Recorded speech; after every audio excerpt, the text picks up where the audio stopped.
इसी बीच एक और बड़ी खबर है, ईरान इजराइल तनाव से विमान सेवाएं प्रभावित हुई है। जाहिर है दिल्ली से यूरोप जाने वाली 10 फ्लाइटें रद्द कर दी गई हैं। फ्रैंकफर्ट, लंदन और वियना की फ्लाइटें यहां रद्द हो गई हैं। कल से ही ये खबरें आप देख रहे हैं, जब से इसकी शुरुआत हुई है।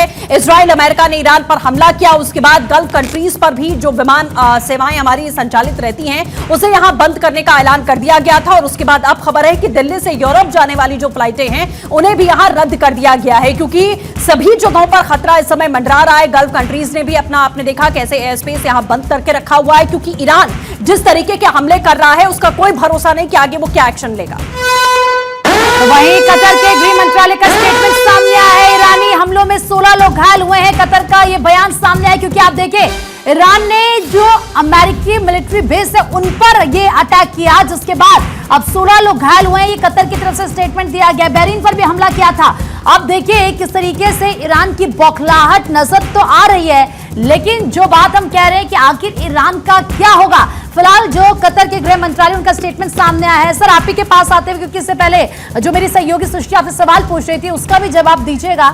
ठीक है सर, मैं आपके पास लौट रही हूं, लेकिन इस बड़ी खबर हम आपको बता रहे हैं। कुवैत में अमेरिकी बेस पर हमला किया गया है। कुवैत में कई धमाकों की आवाज सुनी गई है। कुवैत में अमेरिकी बेस पर हमला हुआ है, कई धमाकों की आवाज यहां पर सुनी गई है। सर एक के बाद एक अटैक ऐसे लग रहा है कि अब ईरान कर रहा है, या ये उसकी बौखलाहट है? क्योंकि सर कुवैत में भी जो अमेरिकी बेस है उस पर वो हमले तो कर ही रहा है। सर बात सिर्फ मिलिट्री बेस की नहीं है, उन देशों पर भी तो ये अटैक के तौर पर देखा जाएगा। सर मिलिट्री बेस पर आक्रमण करने के साथ साथ इन्होंने सिविलियन क्षेत्रों में भी आक्रमण किए हैं, होटल के पास आक्रमण किए हैं, हवाई अड्डे पर आक्रमण किए हैं, वहां भी लोगों की मृत्यु हुई है। तो ये जो इनका आक्रमण है वो बहुत ही बुरा है और सारे मिडिल ईस्ट के देश धीरे धीरे ईरान के खिलाफ लामबंद होंगे। लेकिन प्रीति जी मैं बताना चाहूंगा कि ईरान के पास अभी भी ऐसे मिसाइल्स हैं जिससे वो काफी ज्यादा क्षति पहुंचा सकता है। अभी हाइपरसोनिक मिसाइल्स हैं जिसका इस्तेमाल वो कर सकता है। एक उसने कल किया था जिसका वीडियो आया है। तो हाइपरसोनिक मिसाइल्स को इंटरसेप्ट करना जरा मुश्किल हो, बिल्कुल लगभग असंभव है। तो उससे वो काफी नुकसान पहुंचा सकता है, काफी लोग मारे जाएंगे। ठीक है, बौखलाहट में वो ये भी करेगा, लेकिन वो हाइपरसोनिक मिसाइल की संख्या उसके पास बहुत ज्यादा नहीं है। फिर भी जो और मिसाइल्स हैं उसके द्वारा वो आक्रमण जारी रखेगा। एक बात और स्पष्ट हो रही है कि अमेरिकन फोर्सेज ने जो मोबिलाइजेशन किया था उसमें मिडिल ईस्ट के उसके जो अमेरिकी सेंटर थे और उन देशों में जो एयर डिफेंस सिस्टम है वो उस स्तर का नहीं है जिस स्तर का मोबिलाइजेशन इजराइल और जहाजी बेड़ों के आसपास किया गया था। और इसीलिए यहां पर मिसाइल आक्रमण जो है कुछ की संख्या में सफल हो रहे हैं। ठीक है, एयर डिफेंस सिस्टम रहा होगा, लेकिन 10% तो किसी भी ट्रेडिशनल एयर डिफेंस सिस्टम में मिसाइल पेनिट्रेट कर ही जाते हैं। तो इसलिए ये नुकसान आपने जिक्र किया कि तमाम ऐसे हथियार अभी ईरान के पास में है जो अगर वो चलाता है तो बड़े नुकसान हो सकते हैं, भारी संख्या में लोगों की मौत हो सकती है। लेकिन आप सोचिए कि अमेरिका इतने लंबे समय से इन्हें धमकियां दे रहा है कि हम तुम्हारे ऊपर कभी भी अटैक कर सकते हैं, नहीं तो हमारी बात मान लो, खामेनेई को सत्ता छोड़नी पड़ेगी। उसके बावजूद भी खामेनेई को उसने आखिरकार एसेसिनेट कर दिया, मार दिया। अब अगर अमेरिका और इजराइल एक बार फिर पलटवार करेंगे तो ईरान कहां बचेगा? क्या ईरान ये नहीं सोच रहा कि वो अपनी आवाम को अब खतरे में डाल रहा है? क्योंकि अमेरिका ने अब दोबारा से पलटवार अभी तक नहीं किया, लेकिन जब दोबारा वो एक्शन लेगा तो क्या ये इतने सक्षम हैं कि अमेरिका इजराइल दोनों के साथ में मिलकर ये लड़के और जीत लेंगे? बिल्कुल सृष्टि जी, आपने सही यही बात मैं कह रहा था कि ईरान को समझना पड़ेगा कि इजराइल और अमेरिका की संयुक्त शक्ति के खिलाफ वो नहीं टिक पाएगा।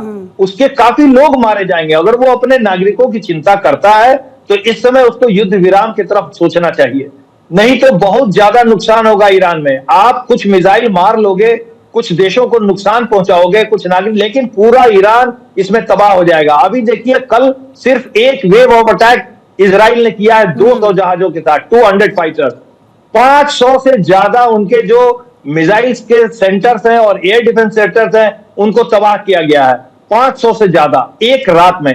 तो ये तो सिर्फ एक वेव से उसने किया है। इस तरह के अगर वो चालू रखे, जारी रखे, तो 4-5 दिनों में ईरान में कितनी तबाही हो सकती है। और मुझे तो लगता है कि जिस तरह के मिसाइल उन्होंने बना रखे हैं, जागरो पहाड़ियों के अंदर में मिसाइल सिटी अंडरग्राउंड बना रखी है, तो इस तरह के हथियारों का नाश होना मेरे ख्याल से विश्व शांति के लिए अच्छा ही है, मिडिल ईस्ट के में शांति स्थापित होने के लिए अच्छा है, क्योंकि ईरान जिस रूप में उसका जो राज्य उभर के सामने आया है वो सभी देशों के लिए उस क्षेत्र में खतरा बन रहा था। उसने जिस तरह से टेररिस्ट ऑर्गेनाइजेशन को खड़ा किया, हिजबुल्लाह को, हुती को, वो आक्रामक और वहशी लोग जो होते हैं ये किसी की नहीं सुनते हैं। तो अच्छा, मैं तो यही समझता हूं कि अगर मिडिल ईस्ट में शांति चाहिए तो ईरान के जो मिसाइल पावर है और उसके रॉकेट्स और उसके मिसाइल्स एंड ड्रोन्स, इस पर डिसिसिव आक्रमण करना ही पड़ेगा और इसको समाप्त करना पड़ेगा। और ऐसे ठिकाने हैं ईरान के जिन पर सुबह हमला किया गया, ऐसी जानकारी सामने आई है। यानी कि इजराइल ये बात भी समझ ही रहा है कि अगर हमने हमले को मार दिया है तो पूरी तरीके से जो उसकी ताकत है उसको खत्म करना होगा, क्योंकि अगर उठने की कोशिश ईरान करेगा और हमले करता है तो ये सभी के लिए खतरनाक होगा। तो शायद इसीलिए ये हमले लगातार अभी भी इजराइल की तरफ से जारी है। जी हाँ प्रीति जी, देखिए जब तक कि पूरे एयर डिफेंस सेंटर्स और पूरे उनके जो मेजर मिसाइल अंडरग्राउंड सिटीज है उसको ध्वस्त नहीं किया जाता है, तब तक ईरान भविष्य में खतरा उस क्षेत्र के लिए बना रहेगा और तब तक ये ऑब्जेक्टिव फुल्ली अचीव नहीं होगा इनका, क्योंकि फिर वही बात होगी, कुछ दिनों बाद वो फिर खड़ा हो जाएगा। तो अभी भी देखिए न्यूक्लियर सेंटर पे अटैक की बात अभी सामने नहीं आई है, तो वो क्यों नहीं हुआ है ये मुझे अभी थोड़ा सा मैं इसका एनालिसिस कर रहा हूं। एक संभावना ये है कि अमेरिका नहीं चाहता है कि वहां पर अगर बुरी तरह से कोई बमबारी की जाए तो वहां पर रेडिएशन फैलने का भी खतरा है और उस रेडिएशन से वहां आम नागरिक का बहुत नुकसान हो सकता है, ये भी एक कारण हो सकता है। तो इस पर विचार किया जा रहा होगा कि उस पर किस तरह से आक्रमण किया जाए, लेकिन ये आक्रमण इजराइल और अमेरिका का काफी अब लंबे समय तक, कम से कम 4-5 दिनों तक चलेगा, ये मैं बिल्कुल सुनिश्चित रूप से कह रहा हूं। और अगर नहीं चलेगा तो ईरान भविष्य के लिए फिर एक खतरा बन के आ सकता है सामने। जी हाँ बिल्कुल सर, जैसा आपने कहा कि ईरान आगे भी खतरा बन सकता है, खड़ा हो सकता है, लेकिन सर जो प्रदर्शन हम इस समय देख रहे हैं, जो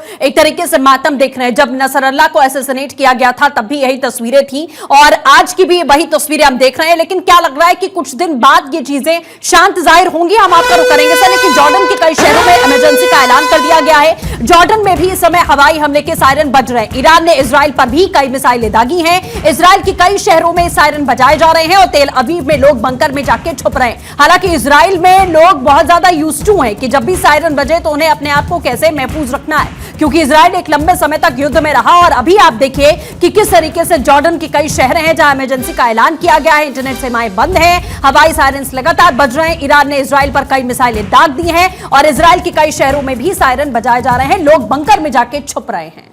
बिल्कुल, और इसी के साथ क्योंकि पल पल के अपडेट अपने दर्शकों को दे रहे हैं सर, वक्त एक छोटे से ब्रेक का आपके पास, हम ब्रेक के बाद भी लौटेंगे, आप बने रहिए हमारे साथ क्योंकि दर्शकों तक एक एक जानकारी पहुंचाना बेहद जरूरी है, पल पल के अपडेट देना बेहद जरूरी है। जिस तरीके से लगातार हमले इजराइल ईरान पर कर रहा है, वार पलटवार का सिलसिला जारी है। वक्त